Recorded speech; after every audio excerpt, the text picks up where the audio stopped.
All right, today I want to give you a quick tour of our filter factory. As we come in the filter factory, I'm going to walk back here to the dirt room. We actually get our clay from about 1,000 kilometers away. It's already powdered, and so we can just take it out and then we throw it into this area here of our dirt room. And then we also use rice husks here, which first are sieved.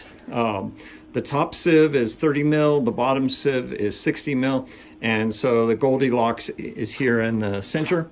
Okay, we take the rice husks, we take the clay, and then we add them to the mixer that we designed here. We dry mix it for about 10 minutes, then we add water to it, and then we wet mix it for another 10 minutes. I also do want to say that all of our measurements are done with electronic scales. So the rice husks, the clay, and the water are all done that way. Then after the mixture is completed, we dump it on the ground here and then shovel it into our pug mill. The pug mill is, the inlet is right here where the plastic bag's covering stuff so it doesn't dry out.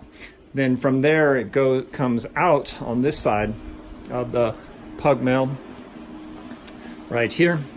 Okay, this device right here is just a cutter, so as the pug comes out, they chop it and then they bag it. And then this is our hydraulic press that we use. This table right here is for smoothing the filters. After the filters are smooth, they're put on racks, and then they are in the afternoon they are further smoothed to make the inside and outside both very attractive. And this is just our smoothing table that we use. Okay. Then after being smooth both inside and outside, then we again put them back on the rack and we take them to our drying chamber. Because we're at high elevation and high latitude, it gets cold here, and so we need to use drying chambers. Here's our racks. The chamber, we have two different chambers here. This chamber right now isn't being used. The door's broken. But the first day when we're drying is just the fan is on, as you can probably hear in the background. The second day the fan stays on, but we add heat by burning propane. And that then is used to completely make it bone dry. Then on the third day, we will put the filters into the kiln. This kiln is a fiber insulated kiln. We can put 64 filters here. You see that it has 6 different burners underneath the cuts filters. And so the flame comes out of each of these here. Okay, circulates in and then goes back, goes up, back down, and then out the chimney up here. All right. We fire up to about 910 degrees Celsius. The firing itself is controlled by a PLC. So we have our propane tanks. We have a heat bath for the gas to go through, and then it goes through valves and such that are all controlled by this system right here. And then it goes behind the drying chambers. The gas does into the kiln. Okay, when they come out, then we will test them, make sure they're not warped, color problems and such, and then we put them on a drying rack.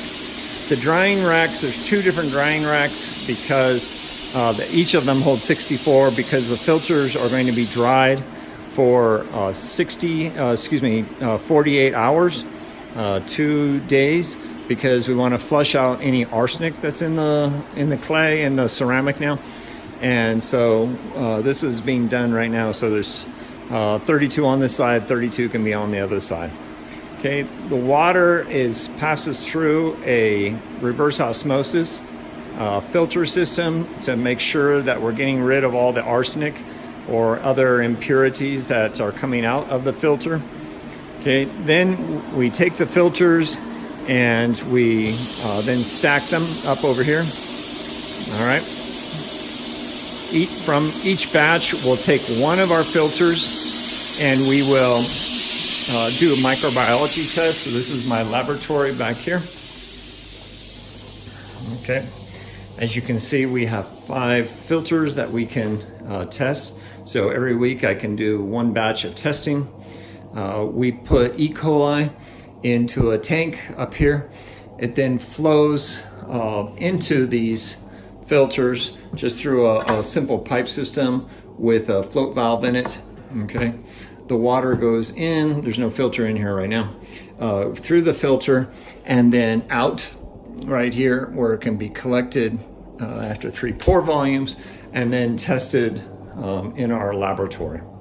Okay, if that filter passes our tests, then that batch is good, and then it can be dried further, and then we add silver to our filters by a dunking method that we developed, and then they are dried again and boxed.